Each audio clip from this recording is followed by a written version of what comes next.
हरे राम राम राम हरे हरे, हरे कृष्णा कृष्ण कृष्ण हरे हरे। मानस ज्ञान का 226 भाग आज आपके साथ चर्चा के हैं। राम जी के जन्म के कई कारण थे। अब आज हम रावण के जन्म के कारण भी समझेंगे कि रावण का जन्म, 3 जन्म रावण का पिछला जन्म क्या था और बीच में रावण बने, फिर अगला जन्म क्या था। 3 जन्मों की कथा आज रावण की जन्म की कथा। राम जी ने विभिन्न अवतार लिए और मनुष्य का अवतार, मनुष्य का जन्म होता रहता है। उसी हिसाब से हर एक जीव अपना जन्म लेकर के अपने कर्मों को करते जाता है। मानस ज्ञान के द्वारा, रामचरितमानस के माध्यम से हम आप सबसे कुछ गूढ़ छुपी हुई तत्व को अध्ययन करके पढ़ के आपके समक्ष रखता हूँ। इसके बारे में कोई अगर गलती हो तो मैं क्षमा याचना चाहता हूँ और आपका सुझाव होगा या जो आप हमें बताएंगे, हम उसको ग्रहण करेंगे। मनुष्य से गलती हो जाती है। और दूसरी चीज़ की, जब भी हम भगवान की चर्चा करते हैं तो हमको भी समय निकालना पड़ता है कि समय निकाल करके ही राम की चर्चा, भगवान की चर्चा, श्री कृष्ण भगवान की चर्चा करते हैं। और सुनने वाले को भी कथा सुनने के लिए समय निकालना पड़ता है। तो रावण का पहला जन्म जय विजय नाम के भगवान के 2 पार्षद थे। जय विजय नाम के 2 पार्षद थे। और जब वो सनकादिक ऋषि भगवान के पास जा रहे थे तो उन्होंने उन सनकादिक ऋषि को रोक दिया। सनकादिक ऋषि को रोकने के पास उन्होंने बोला कि जाओ, तुम 3 जन्म असुर बनोगे, राक्षस बनोगे। तो पहले जन्म में उनका जो जन्म हुआ, माता दीति थी और पिताजी का नाम था कश्यप ऋषि। और माता कश्यप जो थी, जब माता दीति जो थी, और अपने पुत्रों को भगवान से वरदान मांगी कि हे भगवान, जब ये पुत्र मेरे मारे जाएं तो आपके हाथों से मारे जाएं और कोई से ना मारे। तो भगवान तो दयालु होते ही हैं, उन्होंने आशीर्वाद दे दिया कि चलो ठीक है। तो पहले जन्म में हिरण्याक्ष और हिरण्यकश्यप, रावण और कुंभकर्ण जो है पहले जन्म में आए। तो हिरण्याक्ष जो है इतने बलवान थे कि वो पृथ्वी को ही लेकर के समुद्र के अंदर लेके चले गए। उस समय भगवान राम को, भगवान विष्णु को वराह अवतार लेकर के और हिरण्याक्ष को उन्होंने मारा। फिर उसी जन्म में हिरण्यकश्यप जो प्रहलाद जी के पिताजी थे, वो कहते थे कि मैं ही सब कुछ हूँ। और उन्होंने ब्रह्मा जी की बड़ी तपस्या करके वरदान मांग लिया था कि मैं न ऊपर मरूं न नीचे मरूं, न मैं दिन में मरूं न मैं रात में मरूं, आदमी से न मरूं न भगवान से मरूं। मैंने ऐसा वरदान मांगा कि कोई उसे, हिरण्यकश्यप को कोई मार न सके। तो उस राक्षस ने समझ लिया कि मेरे से बड़ा कोई नहीं है। और वो कहता है कि जो हिरण्यकश्यप का लड़का पैदा हुआ, वो प्रहलाद, वो बोलता है कि विष्णु हमारे पिता हैं, आध्यात्मिक पिता हैं, विष्णु ही भगवान है। वो कहता है कि नहीं, तुम मेरा नाम जपो, हिरण्यकश्यप जपो। उन्होंने कहा ना, ओम नमो भगवते वासुदेवाय। तो प्रहलाद जी के कितना कहने के बाद वो उन्होंने भगवान का नाम ही जपना शुरू रखा। और हिरण्यकश्यप ने अपने पुत्र होते हुए भी उस लड़के को काफ़ी यातना दी, परेशानी की। पागल हाथी के सामने रखा, पहाड़ से ढकेल दिया और आग में जलाने की भी कोशिश की तो होलिका जल गई और हिरण्यकश्यप प्रहलाद बच गए। तो उस समय भी भगवान को नरसिंह रूप पकड़ के धर करके आना पड़ा और आ करके उन्होंने शाम न रात में मारा न दिन में मारा, न मनुष्य थे न जानवर थे, आधा जानवर आधा मनुष्य नरसिंह अवतार पकड़ के न ऊपर न नीचे, तो उन्होंने अपने जंघे पर रख के उसको मारा। यानी जितने भी वरदान थे भगवान विष्णु को ब्रह्मा जी के ओ अनुग्रह करने के कारण से भगवान विष्णु को कितना कष्ट करना पड़ा कि उस राक्षस को मारने के लिए उन्होंने कई तरह का, भगवान विष्णु यानी गार्जियन जो होता है, जो मुख्य होता है, उस रोल को अदा करने में उसको बहुत कष्ट होता है। भगवान ने ब्रह्मा जी से कहा कि ऐसा कृपया वरदान मत दीजिए जो कि हमको generator operator and destroyer GOD guard में काम करता हूँ तो उसमें मेरे को तकलीफ है। ऐसे शंकर भगवान भी बहुत जल्दी प्रसन्न होकर के किसी को वरदान दे देते हैं कि तुम जिसके सर पर हाथ रखोगे तो वो मर जाएगा। तो उस तरह से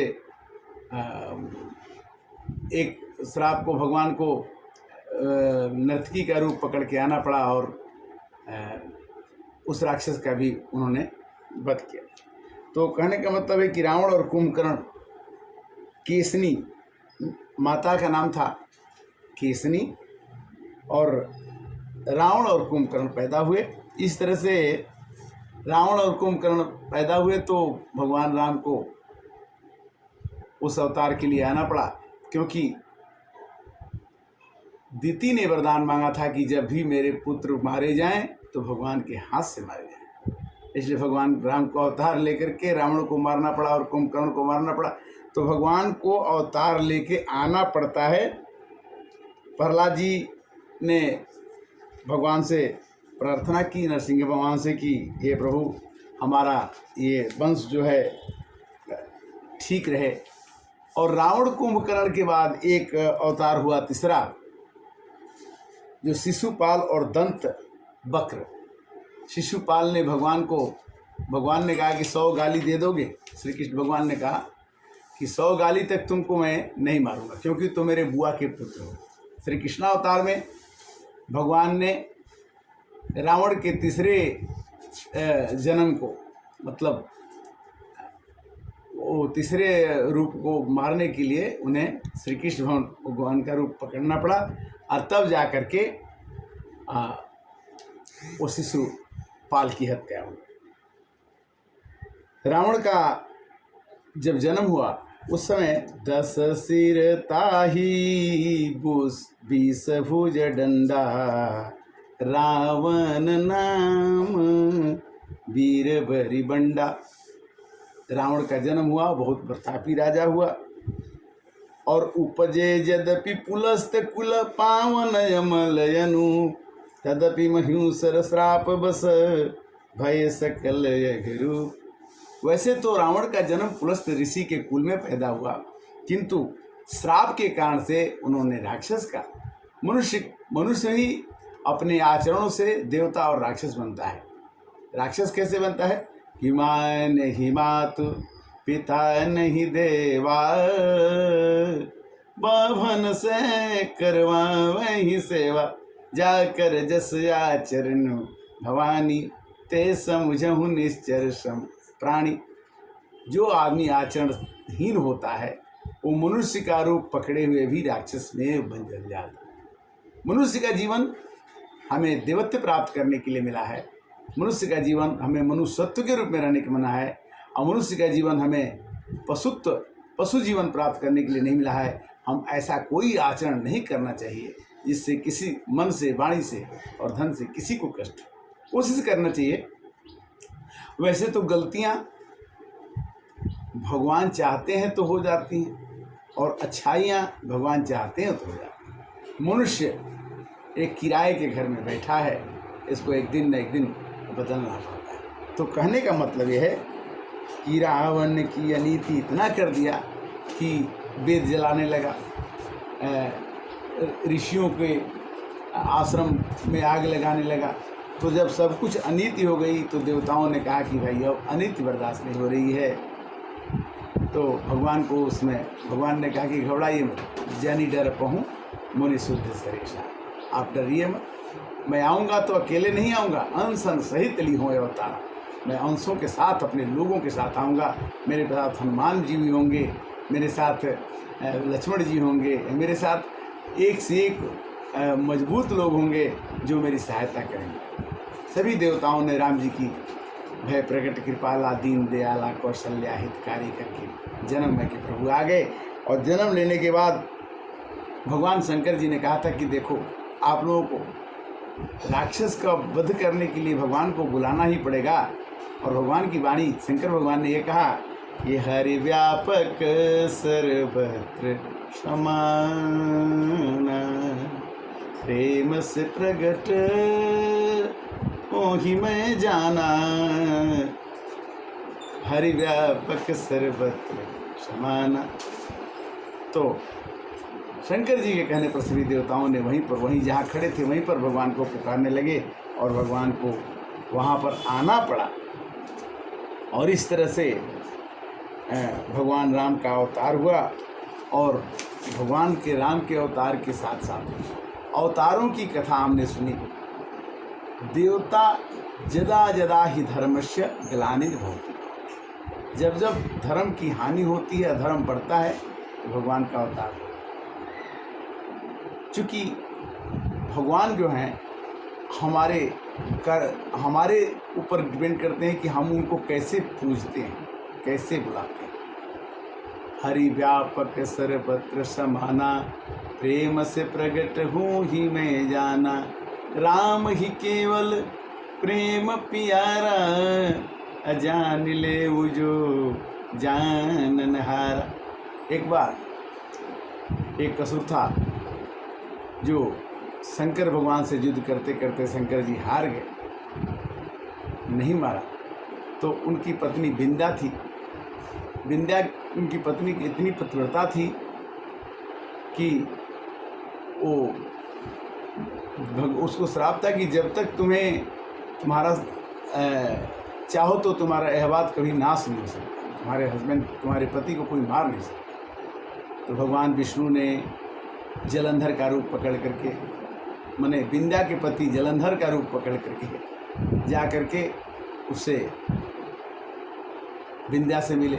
विंध्या आगे बोली कि पतिदेव आप आ गए, किंतु भगवान विष्णु ने अपना रूप बदल करके जलंधर के रूप में जाके उससे मिलने के कारण से विंध्या को उन्होंने पतिव्रत से नष्ट किया। तब जा करके ये जलंधर की मृत्यु है। फिर जलंधर रावण बना। तो ब्राह्मण के श्राप के कारण से, ऋषियों के श्राप के कारण से 3 बार उसको असुर का रूप, राक्षस का रूप रावण को पकड़ना पड़ा। जलंधर बनना, ये हिरण्यकश्यप बनना, हिरण्याक्ष बनना। कहने का मतलब ये कि किसी का श्राप नहीं लगे तो अच्छा है। श्राप से हमें बचना चाहिए, किसी को किसी से आहत नहीं करना चाहिए। अच्छा, आहत करने की बात कहाँ तक आती है? जब तक हम शुभ आचरण नहीं करेंगे तब तक हमसे गलती हो जाए। शुभ आचरण करने का मतलब क्या है कि गृह कारज नाना जंजाला और ते अति दुर्गम शैल विशाल। चतुर्मास 4 महीने भगवान की पूजा करने को भगवान ने दिया। चतुर्मास में जुलाई, अगस्त, सितंबर, अक्टूबर, इस समय में जो समय मिले तो भगवान की पूजा अर्चना करनी चाहिए। इसके बाद हमें पुरुषोत्तम मास मिला। 16 जुलाई से 16 अगस्त तक पुरुषोत्तम मास मिल गया। फिर हमको 16 अगस्त से और 31 अगस्त तक हमको ये मिला है ये सावन का महीना। सावन के महीने में भी शुभ कार्य करिए और भगवान को खूब याद कीजिए। श्रीमद् भागवतम, गीता, रामायण, ये जो हमारे धार्मिक पुस्तक हैं, शुभ आचरण करते करते करते रहोगे भजन धीरे धीरे तो मिल जाएगा सजन धीरे धीरे। कोई दूर नहीं है, भगवान हमसे दूर नहीं है। भगवान हमेशा कहते हैं कि मैं हमेशा तुम्हारे पास हूँ। केवल अनुभव करना है। और इसी पर शिव बाबा कहते हैं पार्वती से, क्यों माँ कहूँ मैं अनुभव अपना, कि सतहरि भजन जगत सब सपना, सतहरि भजन। भजन भगवान का करते रहिए जब भी समय मिले, एक घड़ी आधी में पुनियाद, तुलसी संगत साधु के हरे को अपराध। भगवान का नाम भाव कुभाव अलखिया रसहूँ, नाम जपत मंगल निसरसु। या भाव से आप भगवान का नाम लीजिए या कुभाव से लीजिए, आपकी दसों दिशाओं में मंगल हो। मेटत अंक कुअंक भाल के, अपने अगर आपके भाग्य में कुछ खराब भी लिखा होगा तो राम जी के नाम से आपके अंक में कुअंक लिखा है, खराब लिखा है, तो भी आपका मंगल हो जाए। इसलिए राम नाम मणिदीप धरु, जीह दे हरिद्वार, तुलसी भीतर बाहरो, जो चाहो उजियार। ये सब प्रभु की कृपा है, आप सभी का स्नेह है। फिर अगले एपिसोड में 227 में पुनः मिलेंगे। तब तक के लिए हरे रामा रामा राम, सीताराम राम राम, सीताराम राम राम, राजा राम राम राम। हरे रामा रामा राम, सीताराम राम राम। हरे कृष्णा।